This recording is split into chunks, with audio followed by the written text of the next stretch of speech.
Bago tayo mag-umpisa, salamat Lord sa panibagong araw na ito. God bless all. Nagsisimula ang kwento sa lungsod ng Shanghai, sa isang tahimik na silid, isang babaeng may bughaw-berdeng buhok, si Zhang Wangchen, ay nagpapasuso sa kanyang bagong silang na anak. Sinasabi niya sa kanyang sanggol, Chen Chen, kung gaano siya kaswerte na kumain at matulog lang. Nakangiting sinasabing kahit nawawalan siya ng tulog dahil sa kanya, sulit naman kung lumaki siyang malusog.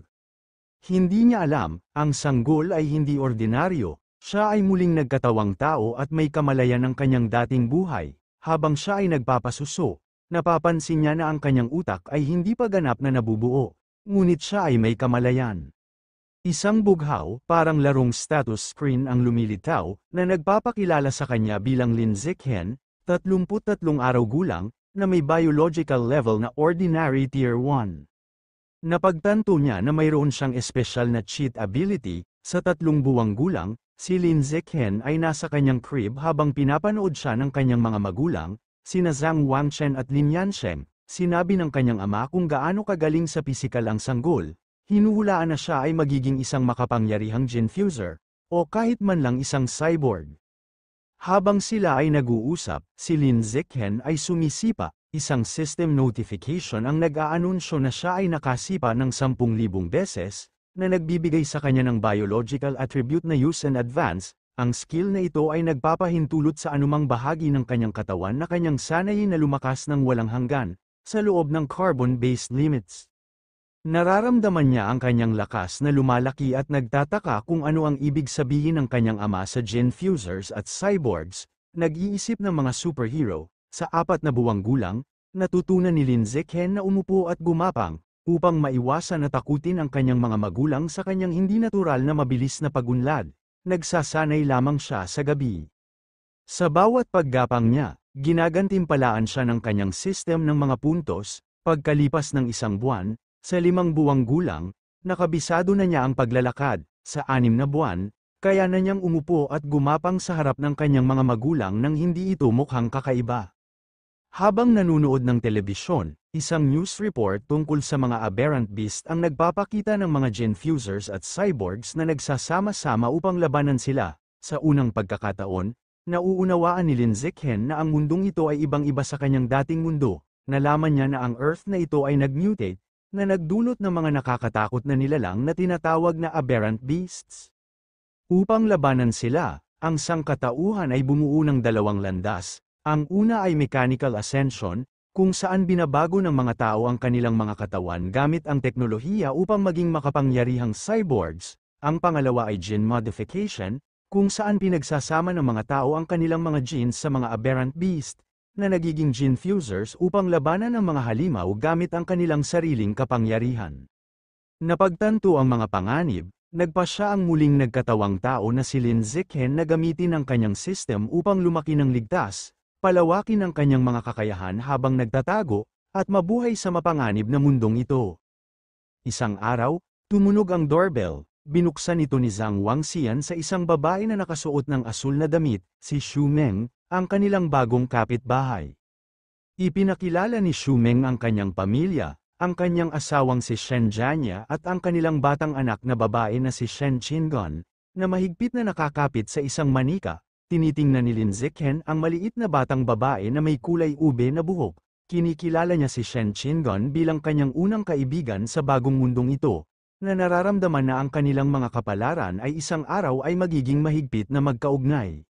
Lumipas ang panahon, at inilaan ni Lin Zikhen ang kanyang sarili sa pagsasanay. Sa 7 buwan, salamat sa kanyang use and advanced skill, nakabisado na niya ang pagtakbo, pagtalon, at pangunahing wika sa pamamagitan ng pakikipag-usap sa kanyang sarili, na kumikita ng mga stat point para sa bawat aktibidad. Sa 8 buwan, ang kanyang pagsasanay ay umunlad sa paggawa ng sit-ups at push-ups sa kanyang crib. Nag-iingat siya na magsanay lamang kapag wala ang kanyang mga magulang, ngunit isang araw, ang kanyang ina, si Zhang Wangxian, ay naglakad sa balkonahe at nagulat nang makita ang kanyang 8 buwang gulang na anak na gumagawa ng sit-ups. Kinusat niya ang kanyang mga mata sa hindi paniniwala. Gayunpaman, bilang isang web novel author, ipinagwalang bahala niya ito bilang isang stress-induced hallucination. Agad na nagkunwaring tulog si Lin Zikhen, humihinga ng maluwag at nagtatanda na maging mas maingat. Pagkalipas ng ilang araw, habang pinapaliguan siya, gumawa si Zhang Wangxian ng isa pang nakakagulat na pagtuklas.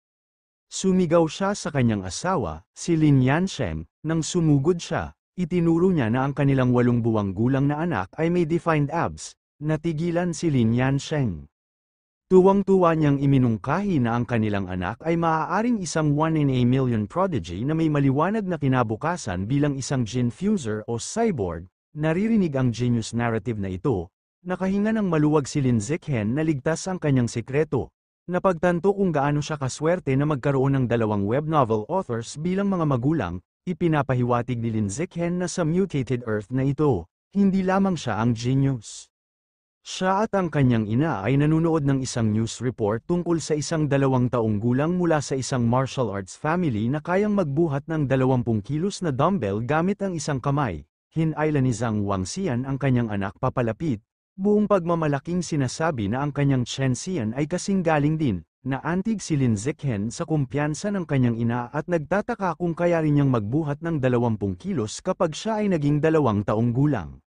Sa oras na maging 2 taong gulang si Lin Zichen, nagbunga ang kanyang pagsasanay, napanatili niya ang isang mababang profile habang lihim na nagpapaunlad ng kanyang lakas, madaling nagbubuhat ng 20 kilos na bigat gamit ang isang kamay sa storage room. Ang kanyang session ay nag-ambala ng tawagin ng kanyang ina na narito na si Han Han, ang palayaw ni Shen Qingan, upang maglaro.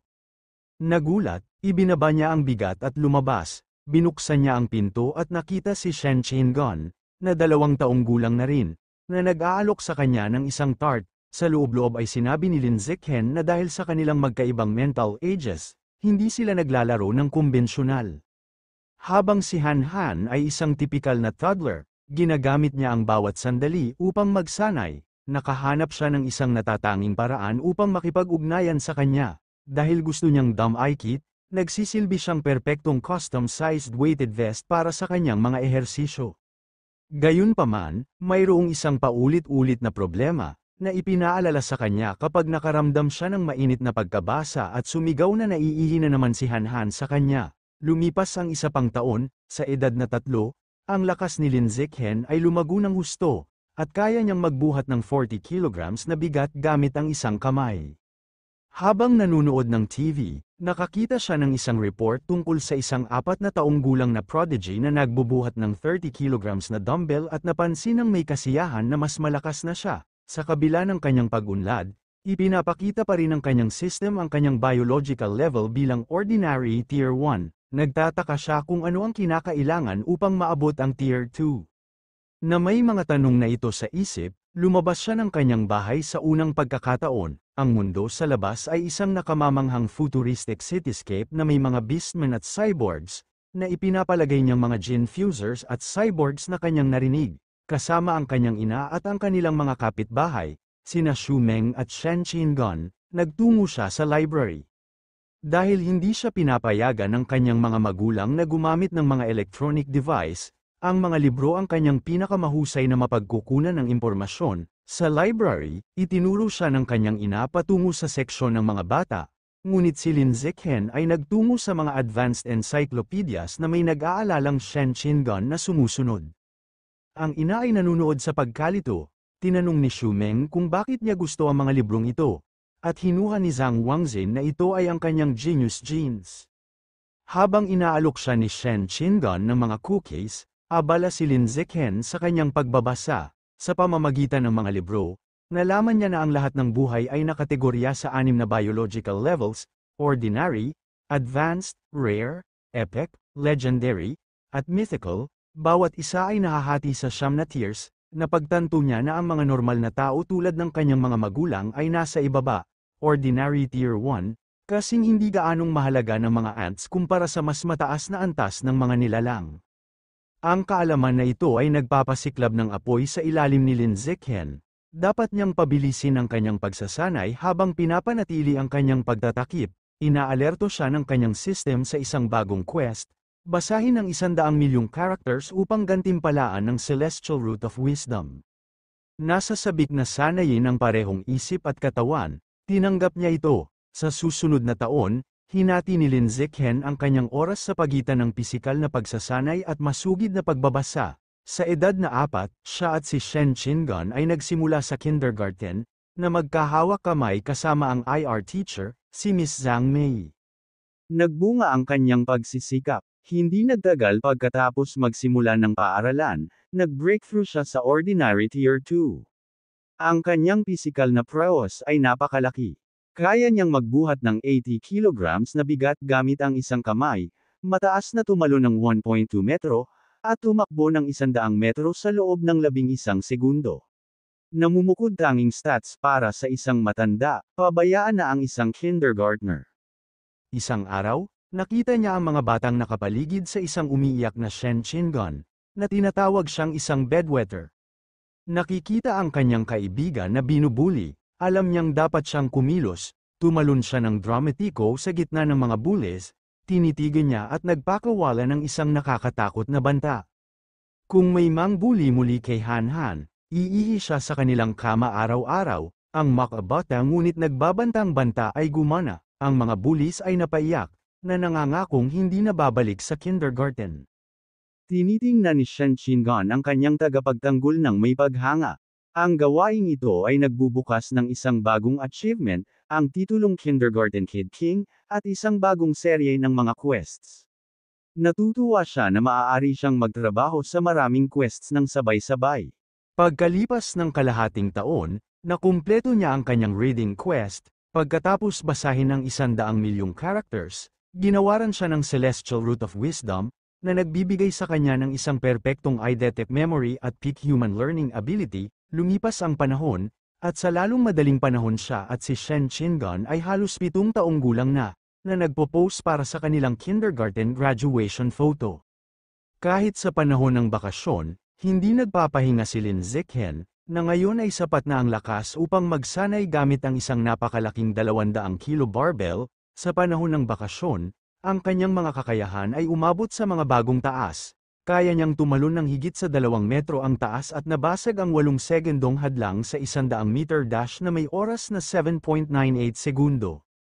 Ang kanyang isip ay kasing talas din, pinalakas ng kanyang bagong attribute, natapos na niya ang karamihan sa elementary school curriculum, nagsimula ang kanyang bagong buhay sa Sunshine Elementary School. Dahil nag-aaral na siya ng mga advanced subjects, madali ang mga academic competitions, walang kahirap-hirap siyang nag-uwi ng unang pwesto sa National Elementary School Academic Competition, para lang ma-unlock ang kanyang titulo sa lalong madaling panahon. Sa tuwing mayroon siyang libreng oras, binibigyan niya si Shen Chingon ng pribadong pagtuturo. Bagaman hindi isang pambihirang talento, siya ay masipag. Sa tulong niya, ang kanyang mga marka ay bumuti ng husto, at pagkatapos ng isang semester, siya ay nasa pangalawang ranggo sa klase, kasama si Lin Zichen na humahawak ng unang pwesto. Upang mapabilis ang kanyang quest, lumahok din siya sa mga school sports meets, na sinira ang bawat record. Nang sa tingin niya ay magpapatuloy ang kanyang buhay sa paaralan sa predictable routine na ito, lumitaw ang isang espesyal na bagong transfer student, ipinakilala ng guro ang bagong dating, isang batang babae na may mahaba, silvery blue na buhok na nagngangalang Baizu. Agad na alam ni Lin Zichen na iba siya. Habang nakatayo siya sa pintuan, nararamdaman niya ang isang mahina, hindi pangkaraniwang aura na hindi kabilang sa isang normal na tao. Habang naglalakad ang bagong transfer student, si Baizu, upang maghanap ng upuan, pinapanood siya ng ibang mga estudyante ng may pagtataka. Sumandal si Shen Chingon kay Lin Zichen, na tinatawag niyang Xiao Chen, at bamulong tungkol sa kung gaano kaganda ang buhok ni Baizu, tulad ng mga winter snowflakes. Gayunpaman, wala sa mood si Lin Zichen na pag-usapan ng aesthetics, habang nakaupo si Baizu malapit sa kanya. Ang kanyang isip ay nasa kakaiba. Hindi taong aura na nararamdaman niya mula sa kanya. Nagtataka siya kung maaari siyang maging isang ginfuser, o ang inapo ng isa. Sa mga sumunod na araw, napatunayan ni Baizu na siya ay isang enigma. Hindi siya nakikipag-usap sa sinuman at inilalagay ang kanyang ulo sa kanyang desk sa sandaling matapos ang klase, na nananatiling walang galaw, halos hindi man lang siya bumabangon para sa restroom. Sa una, ang mga estudyante ay mausisa, kahit na kumukuha ng mga litrato kasama niya habang siya ay natutulog, ngunit dahil hindi nagbabago ang kanyang pag-uugali, nawalan sila ng interes, at bumalik ang silid-aralan sa kanyang routine. Ang kapayapaang ito ay nabasag pagkalipas ng isang buwan, nagsimula ang isang kakaibang phenomenon. Nagsimulang maglabas si Baizu ng isang malapot, puting likido. Ang substance ay may masamang amoy at tumutulo sa kanyang mga damit at binti. Tumugon ang ibang mga estudyante ng may pagkasuklam, nagrereklamo tungkol sa masamang amoy. Isang batang lalaki na may masamang ugali ang uminsulto tungkol sa likido at pagkatapos ay ibinuhos ang kanyang botelya ng tubig sa ulo ni Baizu, na sinasabing nililinis niya ito. Napahiya at basang-basa, ikinuyong ni Baizu ang kanyang kamao sa desk. At damaloy ang mga luha sa kanyang mukha habang siya ay nagsimulang umiyak, ang kanyang mga balikat ay nanginginig sa tahimik na paghikbi. Sumabog ang mga bully sa malupit na pagtawa sa kanyang paghihirap, habang nanunood mula sa kanilang mga desk. Si Shen Qingan ay bumaling kay Lin Zichen na may nag-aalalang ekspresyon, nagtatanong kung maaari nilang tulungan ang kawawang si Baizu. Naguguluhan si Lin Zichen. Naramdaman niya na si Baizu ay mapanganib, kaya hindi niya maintindihan kung bakit siya umiiyak. Sumang-ayon siyang tumulong, habang naglalakad siya patungo sa mga bully, muli niyang sinusuri ang kanyang pagtatasa. Bagamat hindi pa rin niya siya naiintindihan, napagtanto niya na sa ngayon, hindi siya isang banta, isa lamang siyang mahinang babae na binubuli, at kailangan niyang makialam. Lumapit si Lin Zichen sa pangunahing bully at hinawakan siya sa kwelyo, tinatawag ang kanyang pangalan, Guan Chun. Na may nakakatakot ng ngiti, inutusan niya ang batang lalaki na panasan ang tubig sa desk ni Baizu. Natakot si Guan Chun at nagutal na pupunasan niya ito kaagad. Alam ng iba pang mga bully na sila ay nasa problema. Si Lin Zichen ay kilala sa paaralan dahil sa kanyang kahusayan sa parehong akademya at pakikipaglaban. Kahit na ang mga nasa ika-6 na grado ay hindi nangangahas na guluhin siya, alam na mas mahusay na sumunod. Agad silang kumuha ng mga tisyo at nilinis ang kalat. Kapag malinis na ang desk, iginala ni Lin Zichen ang kanyang tingin sa grupo. Inutusan niya ang lahat ng sangkot na humingi ng paumanhin sa kanya kaagad. Ang mga bully, na pawis at takot, ay agad na sumunod. Pumila sila sa harap ng kanyang desk at yumuko, nag-aalok ng mga paumanhin at nangangako na hindi na siya muling babuli. Nang umalis na ang mga bully, tumingala si Baizu. Ang kanyang mga mata ay puno pa rin ng luha, nagpapasalamat niyang pinasalamatan sina Lin Zichen at Shen Qingan. Inilagay ni Shen Qingan ang isang nakakaaliw na kamay sa balikat ni Baizu, sinasabi sa kanya na ang mga kaklase ay dapat na magtulungan. Mula sa araw na iyon, ginawa ni Shen Qingan na kanyang misyon na maging kaibigan ang tahimik at puting buhok na babae. Palaging hinihila si Lin Zichen, ang tatlo ay nagsimulang maglaan ng kanilang libreng oras ng magkasama.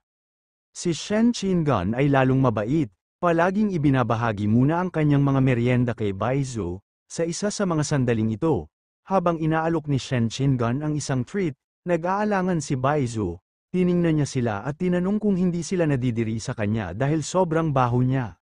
Ipinaliwanag niya na humihingi siya ng paumanhin dahil sa hindi pagtitiwala sa kanila.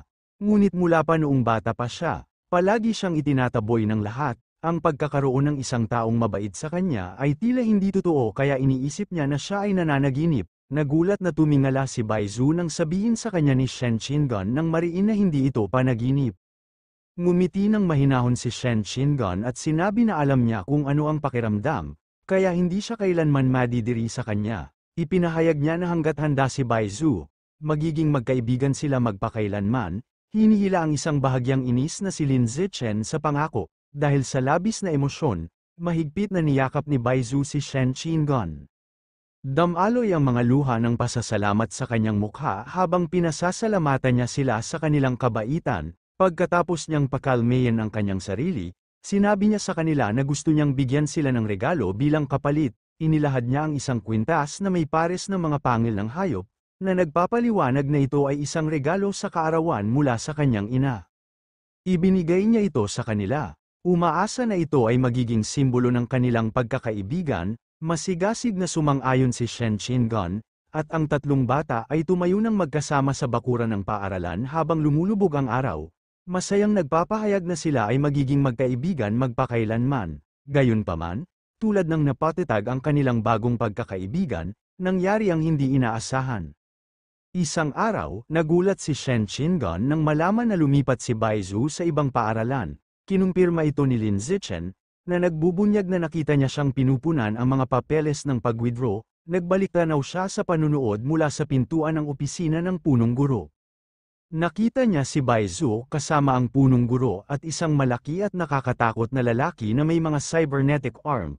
Tiniyak ng punong guro sa lalaki na kumpleto na ang mga papeles ni Baizu at ang kanyang impormasyon ay mananatiling kumpidensyal. Kinumpirma ng engkwentro ang mga hinala ni Lin Zichen na ang pagkakakilanlan ni Baizu ay hindi simple.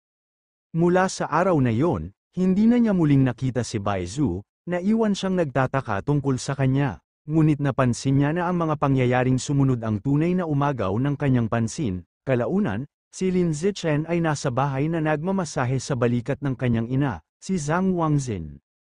Bumantong hininga siya sa ginhawa, sinasabi sa kanya na ang pagmamasahe ay perpekto pagkatapos ng mahabang araw ng pagtatype. Sa loob-loob ay napansin ni Lin Zichen na natutunan niya ang mga propesyonal na pamamaraan ng pagmamasahe salamat sa kanyang Celestial Root of Wisdom, at nagulat sa pagiging kapaki-pakinabang nito. Ang kanilang tahimik na gabi ay naantala ng isang malaking ulat ng balita. Nagtatampok ito ng isa pang hindi kapani-paniwalang tagumpay ng Kyoto Prodigy. Sa edad na 10 taong gulang pa lamang, matagumpay na nagsama ang batang lalaki ng mga aberrant beast genes at kaya na ngayong magbuhat ng 500 kilong boulder gamit ang isang kamay. Nakilala ni Lin Zichen ang batang lalaki at napagtanto na ang kanyang karibal ay nagsimula na sa gene fusion. Nagreklamo ang kanyang ama, si Lin Yansheng, na ang Kyoto Prodigy ay palaging nasa TV. Tinatanong kung sinusubukan nilang gawin siyang isang influencer. Tinalakay ito ng mga magulang. Ipinaliwanag ni Lin Yansheng na ang batang lalaki ay mula sa 1,000 taong gulang na pamilya ng martial arts, kaya malamang na mayroon silang advanced gene fusion technology. Ikinatwiran ni Zhang Wangzin na mali na gamitin ang isang bata bilang isang guinea pig. Sinagot ng kanyang asawa na para sa gayong pamilya, ang mga interes ng pamilya ang nauuna, na nagkamit ng isang sarkastikong, alam mo ang lahat mula sa kanyang asawa. Habang nagtatalo ang kanyang mga magulang, malalim na nag-iisip si Lin Zichen. Naalala niya na bago ang fusion, ang Prodigy ay makapagbuhat ng 100 kilo, ngayon ay kaya na niyang magbuhat ng 500 kilo, 5 beses na pagtaas. Sa paghahambing, si Lin Zichen, sa edad na 8 pa lamang, ay kaya nang magbuhat ng 300 kilong timbang gamit ang isang kamay nang walang anumang gene fusion. Nagpasya siya na may kumpiyansa na ang kanyang sariling potensyal ay mas malaki, ang kanyang kumpiyansa ay tumataas. Ngunit ang pakiramdam na yun ay panandalian lamang, ang susunod na ulat ng balita ay nagturo sa kanya ng kahulugan ng takot. Ipinapakita ng breaking news ang isang lungsod sa isang kalapit na bansa na ganap na winasak ng isang malaking pagsabog. Sinasabi ng ulat na batay sa footage, ang pag-atake ay isinagawa ng mga higanteng, aberrant na daga. Ipinapakita ng screen ang nakakakilabot na mga imahe ng mga napakalaking daga na dumadagsa sa mga guho. Kinukuha ang isang sumisigaw na babae sa kanilang malalaking panga, at pagkatapos ay brutal na nilalamon siya. Nagpapatuloy ang ulat ng balita, kinukumpirma na ang mga heretic ang responsable sa pag-atake ng mga aberrant rat, na nagpapasiklab ng apoy mula sa anino. Sa isang press conference, isang opisyal mula sa nawasak na bansang Sakura ang humihingi ng tulong internasyonal, na nagpapaliwanag na ang mga heretic ay isang lihim na kulto na minamanipula ang mga hayop. Habang nanunood ng balita, nalaman ni Lin Zichen na ang kulto ay isang anti-human na organisasyon ng mga traidor na naglilingkod sa mga aberrant beast para sa kanilang sariling pakinabang. Nakaramdam siya ng ginhawa na ipinanganak sa isang malakas at matatag na bansa, na nagbibigay sa kanya ng isang ligtas na lugar upang lumakas habang nagtatago. Ang kanyang mga iniisip ay nabasag ng mga sonic boom sa labas. Dali-dali siyang pumunta sa bintana at binawi ang kurtina upang makita ang isang squadron ng mga armadong cyborg na lumilipad sa kalangitan ng gabi. Nagtataka siya kung bakit napakarami ang ipinakalat, umaasa na walang masamang nangyayari. Kinabukasan, tila normal ang lahat. Hinihintay ni Lin Zichen si Shen Qingan, na tumatakbo, humihingi ng paumanhin sa pagkahuli. Habang papalapit siya, may napansin siyang kakaiba, ang kwintas na pangil ng hayop na ibinigay ni Baizu sa kanila. Nasuot ngayon ni Shen Qingan. ay naglalabas ng isang maliwanag na asul na sinag, napagtanto niya na ang pangil ay mula sa isang aberrant beast at ang pinagmulan ng mahinang hindi pantaon na aura na nadama niya mula sa kanya. Ang sinag ay kumupas ng kasing bilis ng paglitaw nito, at hindi gaanong iniisip ng dalawa. Gayunpaman, sa pagitan ng mga cyborg at reaksyon ng pangil, nararamdaman ni Lin Zichen na may masamang mangyayari. Sa kanilang paglalakad papunta sa paaralan, isang kapansin-pansing babae na may mahabang pulang buhok na nakasuot ng itim na damit ang nakasandal sa isang poste ng ilaw, pinapanood sila.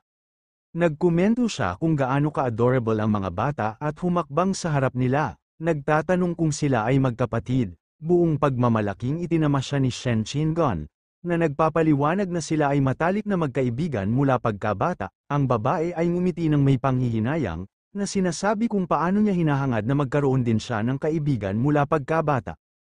Pagkatapos, ang kanyang ekspresyon ay naging masama, sumandal siya, kumikislap ang mga mata, at nagtanong kung bakit sila nagpupunta sa paaralan ng mag-isa at kung nasaan ang kanilang mga magulang. Habang magsisimula ng sumagot si Shen Qingon, mabilis siyang hinawakan ni Lin Zichen sa kamay, pinutol siya. Hinayla niya siya, na sinasabing mahuhuli na sila. Iniwan ang misteryosong babae. Sa sandaling nasa ligtas na distansya, marahan niyang pinagalitan si Shen Qingon, na nagpapaalala sa kanya na huwag makipag-usap sa mga hindi kilala. Tumango siya. Pagkatapos ng paaralan, pinangunahan sila ni Lin Zichen sa isang desyertong eskinita. Kinakabahang nagkomento si Shen Qingon kung gaano ito nakakatakot. Ipinaliwanag ni Lin Zichen na ang lugar ay nakatakdang give-in, at lumipat na ang lahat. Ang kanilang paglalakad ay nag-ambala ng isang pamilyar na boses. Ang babaeng pula ang buhok mula sa umaga ay lumitaw, na nagkomento kung paano sila sa wakas ay lumabas ng paaralan. Hindi siya nag-iisa. Isang malaki at maskuladong lalaki na nagngangalang Sheng ang kasama niya. Sinabi ng babae kay Sheng na narito na ang mga bata, na bahala si Lin Zichen. Sadyang pumili siya ng ibang ruta, ngunit kahit papaano ay sinundan sila nito. Sinubukan ng babae na akitin sila palapit sa pamamagitan ng isang matamis na boses, na nag-aalok sa kanila ng mga pagkain. Ang kanyang kasabwat, si Sheng, ay naiinip. Sinabi niya sa kanya na tumigil sa pagsasalita at patumbahin na lang ang mga bata para matapos na nila ito. Nang walang isa pang salita, sumugod si Sheng patungo sa kanila na may dalang tela, na sumisigaw na nagmamadali siyang ibenta sila para sa pera. Habang papalapit siya, itinulak ni Lin Zichen si Shen Qingon sa daan at humarap sa kanya. Ikinuyom niya ang kanyang kamao at naghagis ng isang malakas na suntok sa abot ng kanyang makakaya. Ang suntok ay tumama ng diretso sa mukha ni Sheng, na pinatigil ang mas malaking lalaki sa kanyang mga yapak. Ang napakalaking puwersa ay nagpatalsik kay Sheng paatras sa eskinita na may masakit na sigaw. Ang babaeng pula ang buhok ay nanunood ng may lubos na kawalan ng paniniwala.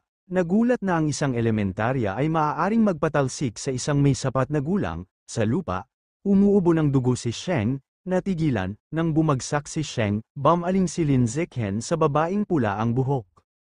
Bago siya makapag-react, nagpakawala siya ng isang solidong suntok sa kanyang gitnang bahagi, na sinundan ng isang malakas na uppercut na nagpatamba sa kanya. Nakatayo sa ibabaw ng mga natalong kidnapper, tumigas ang kanyang ekspresyon. Dinampot niya ang isang kalapit na ladrilyo. Ang kanyang mga intensyon ay madilim. Ikinatwiran niya na dahil walang mga kamera sa desyertong eskinita, dapat niya silang tapusin. Kung mabubuhay sila, malalantad ang kanyang superhuman na kapangyarihan, nasisir sa kanyang plano na magtago at lumakas. Nang malapit na niyang ibigay ang huling suntok, nanginginig ng husto ang lupa.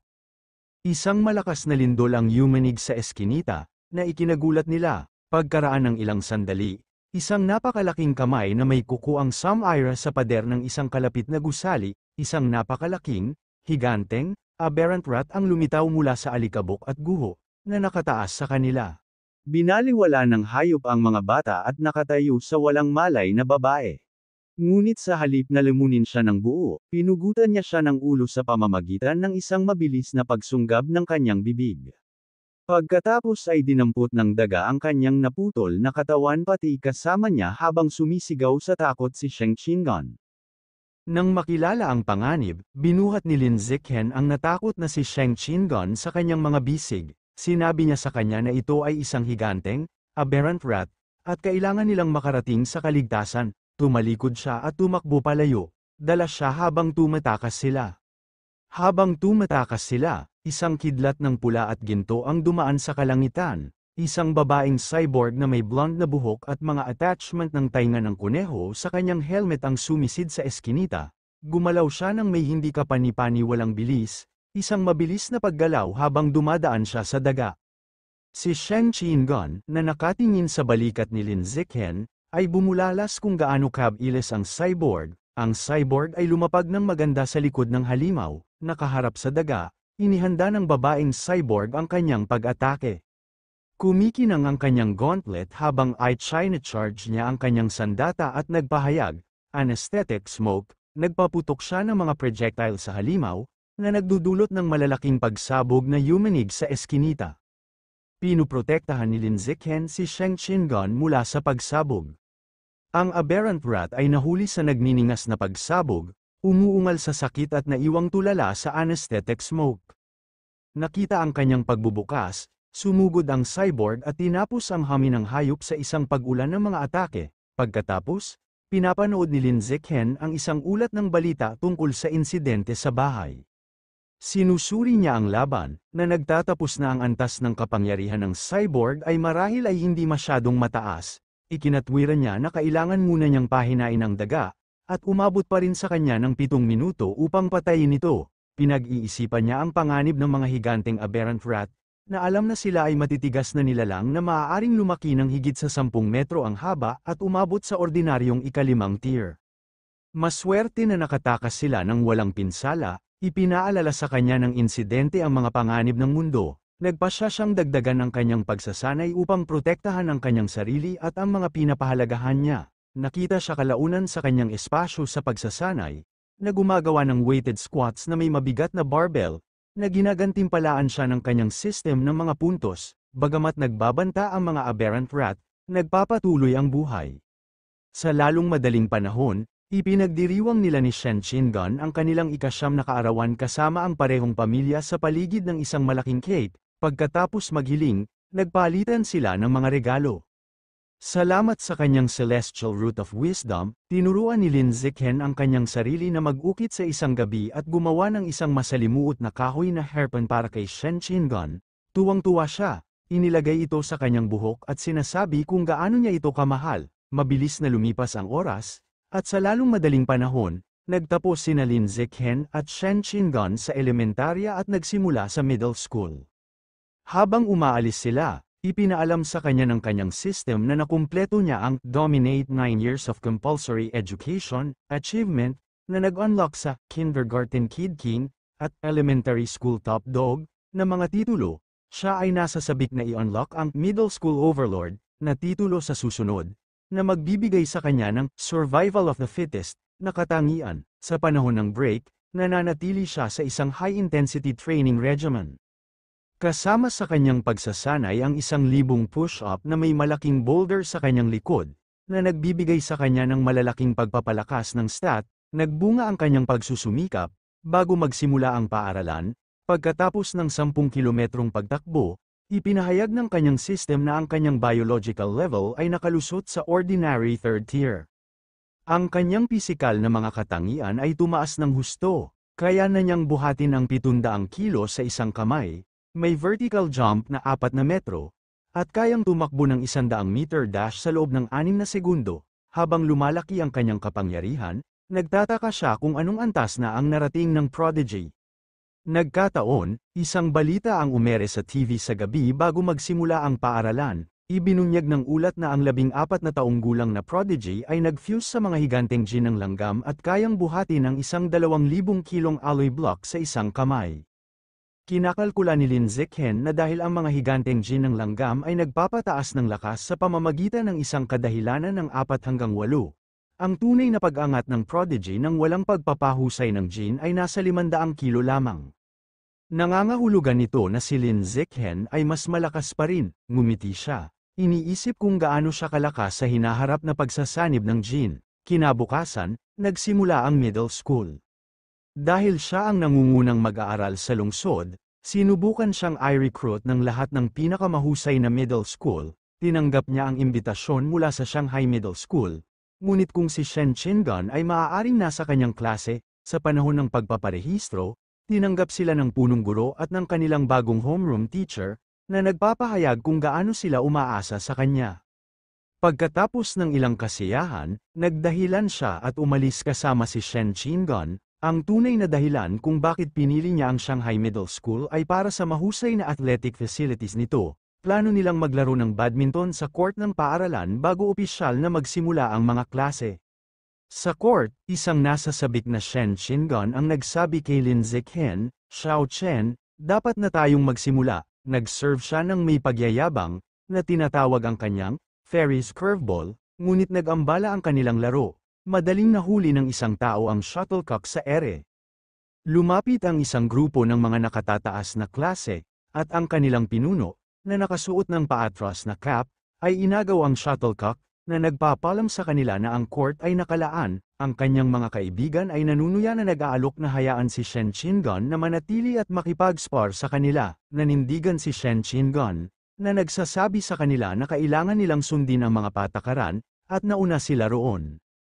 Si Lin Zikhen, na nakikita silang masyadong malapit kay Shen Qingan, ay humakbang na may malamig na ekspresyon. Sinabi niya sa kanila na lumayo sa kanya, at pinaalalahanan sila ng first come, first served na panuntunan. Tumawa ang pinuno, na may pagmamalaking nagpapahayag na kinukuha niya ang court. Kumuha ng shuttlecock ang ating bida, pagkatapos ay ibinato ito paitaas. Gumalaw si Lin Zikhen at nag-serve, at ipinahayag niya na mula ngayon, ang kanyang mga patakaran lamang ang mahalaga. Sa pamamagitan ng isang pag-agos ng kapangyarihan, tumalon siya at sinira ang shuttlecock nang may hindi kapani-paniwalang puwersa. Ang shuttlecock ay bumulusok sa court, isang puting mabilis na paggalaw. Napakabilis nitong gumalaw, halos walang oras ang pinuno para mag-react. Ang puwersa ng impact ay dumurog sa kanyang racket at nagpatalsik sa kanyang cap. Ang mga nakatataas na klase ay naiwan sa pagkabigla, pawis at nanginginig. Nagtataka sila kung tao pa ba si Lin Zikhen, na nagtatanong kung isa ba siyang Genfuser. Napansin ng isa ng may takot na kung ang shot ay mali ng kaunti, ang ulo ng kanilang boss ay matatanggal. Lubos na natakot, yumuko ng malalim ang mga nakatataas na klase bilang paghingi ng tawad. Sinabi nila kay Lin Zikhen na naiintindihan na nila ang mga patakaran ngayon at aalis na sila kaagad, pagkatapos ay mabilis silang umatras. Marahil dahil kumalat ang balita tungkol sa insidente, walang sino man ang nangahas na muling mambuli kay Lin Zikhen o Shen Qingan. Bukod sa pagiging mas malaki na may mas mahusay na mga pasilidad, ang kanilang bagong buhay sa paaralan ay halos kapareho. Sa akademya, malayo na si Lin Zikhen, dahil natapos na niya ang kurikulum ng middle school matagal na ang nakalipas. Sa panahon ng klase, magbabasa siya ng mga kawili-wiling libro upang magpalipas ng oras. Sa gabi, pagkatapos ng mga ehersisyo, gagamitin niya ang kanyang Celestial Root of Wisdom upang matuto ng mga bagong kasanayan online na mabilis na sumubok sa pagluluto, photography, pagmamaneho, paglangoy at iba't ibang sports, upang i-unlock ang Middle School Overlord na titulo. Hindi lamang siya nag-rank ng una sa bawat paksa. Kinatawan din niya ang paaralan sa mga pambansang kompetisyon. Nakatayo siya sa gitna ng isang bundok ng mga tropeyo. Para hindi masyadong mapansin, nag-ingat siya na huwag manalo ng unang pwesto sa bawat kompetisyon. Lumipas ang isang semestre at hindi pa rin na-unlock ang titulo. Gayunpaman, dahil sa kanyang mga pagtatanghal, nagkaroon siya ng maraming fangirl, na nag-iwan ng mga tambak ng love letter sa kanyang desk. Hindi niya pinansin ang mga ito. Bukod sa pagtuturo kay Shen Qingan, nag-focus siya sa nalalapit na school sports festival. Naniniwala siya na kung lubusan niya itong mangingibabawan, sa wakas ay maa-unlock na niya ang titulo. Para sa festival, sumali lamang siya sa 3 event, shot put, high jump at sprinting, na kumakatawan sa lakas, pagtalon at bilis. Nakagawa siya ng isang kahangahangang 200 at 1 metrong paghagis sa shot put. Bagamat nagpigil siya para hindi masyadong magmukhang superhuman, madali pa rin niyang nakuha ang unang pwesto sa lahat ng kanyang event. Habang nakaupo siya kasama si Shen Qingan, hinahangaan ang kanyang gintong medalya. Nakaramdam siya ng bagong pag-agos ng kapangyarihan sa kanyang katawan. Lumabas ang isang system notification na nagpapahayag na dahil ang kanyang mga nagawa ay higit na lumampas sa bawat iba pang mag-aaral, na-unlock niya ang middle school overlord na titulo. Sa lahat ng 3 titulo sa edad ng pag-aaral na na-unlock, ang Dominate 9 Years of Compulsory Education Achievement ay kumpleto, at nakuha niya ang bagong biological attribute, Survival of the Fittest, habang umaagos ang kapangyarihan sa kanya. Napagtanto niya ng may kasiyahan na sa wakas ay na-unlock na ang titulo.